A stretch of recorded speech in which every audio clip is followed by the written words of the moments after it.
Hello everyone and welcome back to the 3T Path channel. My name is Giridhari Das and today I want to read for you a beautiful verse from Bhagavad Gita. We're going to talk about the sublime bliss of just being, how to connect with that sensation of just spiritual existence, of just you being yourself. So it's a beautiful verse I'll be reading for you, and it's from chapter 2, verse 55. So first I'm going to read the Sanskrit and then we'll read a translation.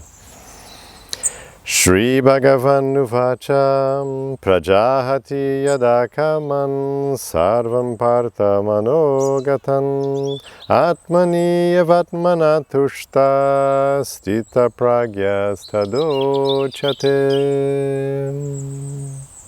Translation. Shri Bhagavan said, when one is completely unaffected by any material desires resulting from the thoughts of their minds, when their being is entirely satisfied simply by being, then it is said that their self-realization is steady. It's very nice, isn't it? It's a translation from the book, The Bhagavad Gita Comes Alive by Jeffrey Armstrong. So, beautiful concept. So let's look at it in more detail now. So Krishna says, when one is unaffected by the material desires resulting from the thoughts of their minds, completely unaffected. So what does that mean? Now notice the wording here. He is unaffected by the desires that are coming. So he's not saying that he won't have desires. It's interesting. He's saying like one who is devoid of desires. No, he's saying who's not affected by the desires.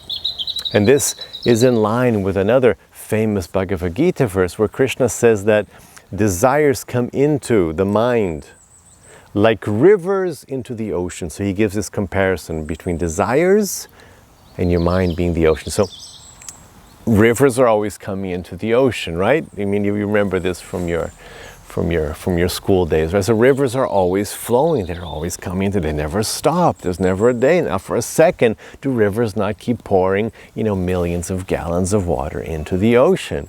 But what's happening with the ocean? Is the ocean just filling up and up and up and up? No, the ocean is steady. So all these rivers coming into, but the ocean is steady. Like that, Krishna says, the yogi will have all these desires come in, but will remain steady. Interesting concept, because the desires are there. It's just a natural thing. Your mind, it just happens. But whether you're affected by them or not is what you will work on, is how you will control it. Simple example. Let's say you want to lose weight. You don't want to, well, at least you don't want to get super unhealthy and gain tons of weight. So, you have the desire to eat certain things you shouldn't eat. You see a donut somewhere, you see some cake, you see some dessert, or you see some fried thing, and and so the desire comes in, but you're unaffected by it. You're like, no, it's, I'm not into that. And, after a while, you're not struggling with it. You're like, okay, I'm just on this path, and so that thing doesn't interest me. You've seen some other people that are attractive, but you're not like, oh yeah, I'm gonna go out with them and try to have sex with them or something, because you're married, you're settled down. So you're not oh, how do I do this? I'm trying to figure it out. You're not affected by it, right? So you're unaffected by the desires. So Krishna says, when you're unaffected by desires, and then when there's a little bit more peace and your mind isn't out here trying to satisfy desires, and you're just simply satisfied by being. And you can experience this even right now. If you're in a situation where you can sit down a bit and just close your eyes, and if you just settle down a little bit and take a couple of nice deep breaths, try to just empty your mind of words. Just try to keep your mind wholly present.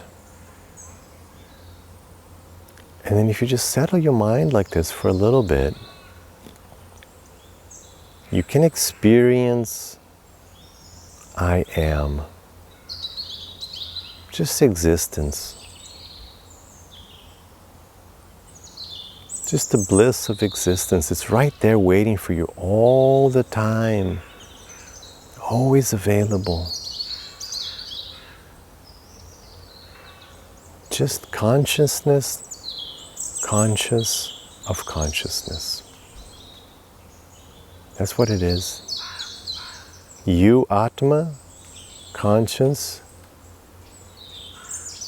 being conscious of you, Atma. So this experience is always there for you. It's just this like little well of bliss you have available all the time. And you can see the more you focus on that, the more you can be with yourself. That's what's called self-realization. You're realizing your own self. The more you can be in that state, the less you're interested in material desires, because they're not going to give you that much bliss. They're not going to give you that much satisfaction as that feeling of just being conscious of your own self, because it's the spiritual bliss. And like Krishna says in Bhagavad Gita, all these spiritual pleasures, they're far superior, they're a higher taste than all the material pleasures we can have. So anyway, let me know if that makes sense to you, if you have any questions. And if you know anybody who might like this, don't forget to share. I would really appreciate that. And of course, liking and subscribing is also very nice. So I hope you enjoyed this Bhagavad Gita verse, and have the rest of your day with lots of peace and lots of love.